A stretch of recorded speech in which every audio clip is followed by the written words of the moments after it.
రాష్ట్ర ముఖ్యమంత్రి ఏనుముల రేవంత్ రెడ్డి ఈ నెల 9న ఎల్బీ స్టేడియంలో ఉపాధ్యాయ నియామక పత్రాలు అందజేయనున్నందున ఏర్పాట్లను నిర్దేశించిన సమయానికి పూర్తి చేయాలని రాష్ట్ర విద్యాశాఖ ప్రిన్సిపల్ సెక్రటరీ బుర్రా వెంకటేశం సంబంధిత అధికారులను ఆదేశించారు.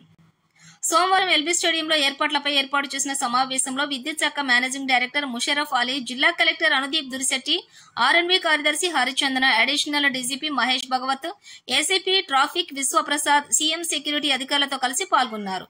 ఈ సందర్భంగా ఆయన మాట్లాడుతూ శాఖల వారీగా చేపట్టే ఏర్పాట్లపై అధికారులతో సమీక్షించారు. అధికారులందరూ శాఖల వారీగా చేపట్టే ఏర్పాట్లలో ఇబ్బందులు కలగకుండా నిర్దేశించిన సమయానికి పూర్తి చేయాలని సూచించారు. వివిధ జిల్లాల నుండి హైదరాబాద్ కి చేరుకున్న ఉపాధ్యాయులు, వీఐపీలకు వారికి ఏర్పాటు చేసిన గ్యాలరీల్లోకి పంపాలని, స్టేజీ ఏర్పాటుతో పాటు పూల అలంకరణ, అలాగే నిరంతరం విద్యుత్ సరఫరా చేయాలని, త్రాగునీరు, పారిశుద్ధ్య పనులు ఎప్పటికప్పుడు చేపట్టాలని ఆదేశించారు. వచ్చే వాహనాలను నిర్దేశించిన ప్రాంతాలకు తరలించాలని సూచించారు. అనంతరం గ్రౌండ్ల ఏర్పాటు పరిశీలించారు. ఈ సమావేశంలో సంబంధిత శాఖల అధికారులు తదితరులు పాల్గొన్నారు.